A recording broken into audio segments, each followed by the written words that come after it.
पिछले एपिसोड में हमने एक बहुत ही इम्पोर्टेंट बात की थी और वो थी कि सोच और माइंड में क्या फ़र्क है। हम लोग पूरी ज़िंदगी अपनी ही सोच में इतने उलझे रहते हैं और ये मानते हैं कि सोच ही माइंड है, थॉट ही माइंड है। लेकिन रियलिटी ये है कि जो हमारे थॉट हैं वो एक प्रोडक्ट है, प्रोड्यूसर नहीं है।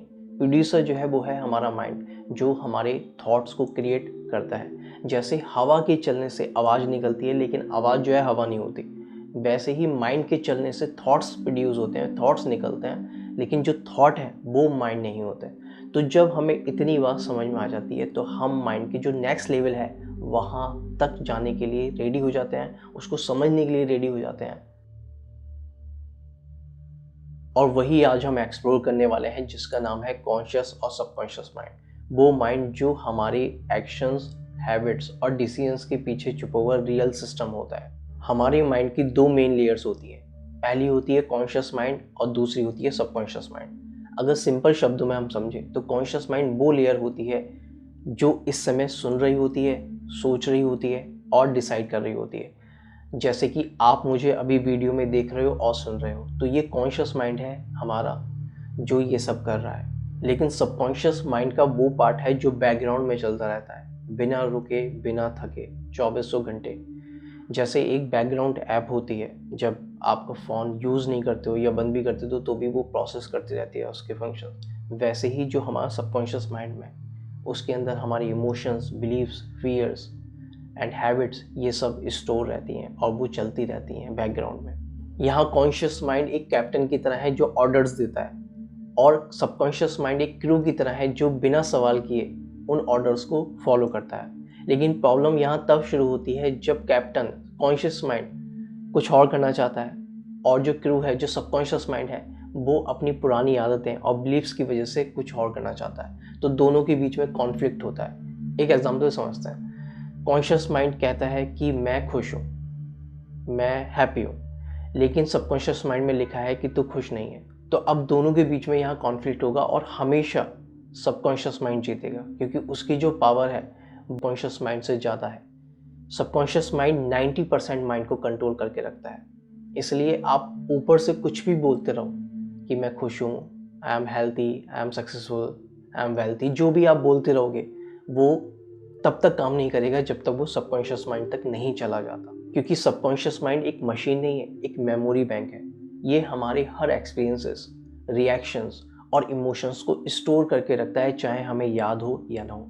और यही स्टोर्ड पैटर्न्स हमारी लाइफ को चलाते हैं। यहाँ तक कि हमारा सबकॉन्शियस माइंड इतना पावरफुल है कि अगर हमें बार बार एक ही टाइप के लोग, एक ही सिचुएशंस और बार बार सेम मिस्टेक अगर हम अट्रैक्ट कर रहे हैं, तो ये हमारी डेस्टिनी नहीं है, ये सबकॉन्शियस माइंड की वजह से, जो पैटर्न है उनकी वजह से हो रहा है। एक एग्जाम्पल ये समझते हैं। अगर किसी इंसान को बचपन में बार बार ये सुनाया गया कि तू कुछ नहीं कर सकता, तू लूज़र है, तू किसी काम का नहीं है, तू बेकार है, तो अगर वो बंदा बड़ा होकर कॉन्शियसली सक्सेसफुल बनना चाहे, अपना बेस्ट वर्जन बनना चाहे, तो उसे अपने आप से बहुत फाइट करनी पड़ेगी। क्योंकि उसका सबकॉन्शियस माइंड उसे बार बार रोकेगा, क्योंकि उसके सबकॉन्शियस माइंड में ये लिखा हुआ है कि तुम केपेबल नहीं हो। और यही वजह है कि हम कितना भी मोटिवेशंस या कितनी भी पॉजिटिव थिंकिंग रख लें, वो कुछ देर बाद ठंडी पड़ जाती है। इसलिए बहुत ज़रूरी है अपनी सबकॉन्शियस माइंड को रिप्रोग्राम करना। अगर हम अपने सबकॉन्शियस माइंड को रिप्रोग्राम नहीं करेंगे तो हमारी लाइफ वैसे ही चलेगी जैसी वो चलती आ रही है। आप खुद सोच कर देखो, जब हम छोटे थे तो हमें बताया जाता था कि ये चीज़ तुम्हें करनी है या ये चीज़ तुम्हें नहीं करनी है, और फिर हम उसके बेसिस पर एक्शन लेते थे। लेकिन आज जब हम बड़े हो गए हैं तो हम ऑटोमेटिकली हर चीज़ अपने आप करते हैं बिना किसी के बताए हुए। जब हम मॉर्निंग में उठते हैं तो कई सारी ऐसी चीज़ें होती हैं जो हम बिना किसी के बताए हुए फिर भी कर लेते हैं, या पूरे दिन में कई सारी चीज़ें होती हैं ऑटोमेटिकली हो जाती हैं। तो वो सबकॉन्शियस माइंड की वजह से होती है, क्योंकि सबकॉन्शियस माइंड ही हमें चलाता है। क्योंकि सबकॉन्शियस माइंड मेमोरी बैंक है, उसमें कई सारी इंफॉर्मेशन स्टोर्स हैं, हमारी बिलीव्स, हमारे इमोशंस। तो वहाँ तक प्रोग्राम करना बहुत ज़रूरी है। अपनी बात को कॉन्शियसली, अपनी बात को वहाँ तक पहुँचाना ज़रूरी है। और अगर वो एक बार वहाँ तक पहुँच जाती है हमारे सबकॉन्शियस माइंड में, तो वो ऑटोमेटिकली होती चली जाती है। तो फिर ज़्यादा फोर्स लगाना नहीं पड़ता किसी भी काम को करने के लिए, सबकॉन्शियसली अपने आप हो जाता है, क्योंकि वो हमारी हैबिट में आ जाता है। इसलिए कहा जाता है कि सबकॉन्शियस माइंड पे काम करना बहुत ज़रूरी है, क्योंकि ये बहुत पावरफुल है। अब सवाल यह है कि अगर सबकॉन्शियस माइंड इतना पावरफुल है तो क्या हम उसे कंट्रोल कर सकते हैं? और इसका आंसर है नहीं। हम कंट्रोल नहीं कर सकते। हम उसको समझ सकते हैं और ट्रेन कर सकते हैं अपने माइंड को, जिस हिसाब से हम उसको गाइड कर सकते हैं। ये वैसे ही है जैसे अगर कोई इंसान पहली बार जंगल जाए तो उसको कोई रास्ता दिखाई नहीं देगा, कोई हिंट नहीं मिलेगा उसको कहाँ से कहाँ जाना है। लेकिन अगर वो सोच समझ कर, ऑब्जर्व कर करके स्टेप बाय स्टेप आगे बढ़ता चला जाए तो धीरे धीरे उसके लिए रास्ता भी क्लियर होता चला जाएगा और उसको समझ में आने जाएगा कि कहाँ से जाना है। इसी तरीके से हमारा माइंड है।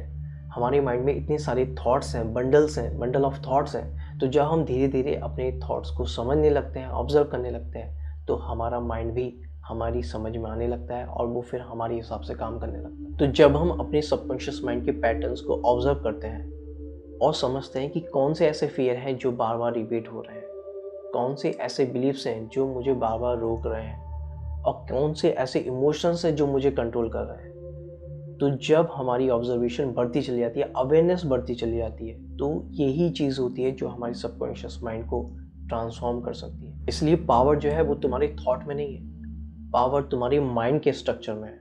और जब तुम्हें ये बात समझ में आ जाती है कि तुम्हारा जो सबकॉन्शियस माइंड है वो एक रिमोट कंट्रोल है, तब तुम अपने हिसाब से अपनी लाइफ को डिज़ाइन करना शुरू कर देते हो। अगर तुम्हें ये एपिसोड समझ में आया तो नेक्स्ट एपिसोड तक बस एक चीज़ ऑब्जर्व करना, और वो ये है कि तुम्हारा सबकॉन्शियस माइंड किन किन सिचुएशंस में तुम्हें ऑटोमेटिकली रिएक्ट करवा देता है। अगला एपिसोड इसी जर्नी का नेक्स्ट स्टेप होगा, माइंड का प्राइमरी फंक्शन सर्वाइवल, जहां हम समझेंगे कि माइंड चेंज से क्यों डरता है और क्यों हमेशा सेफ रहना चाहता है।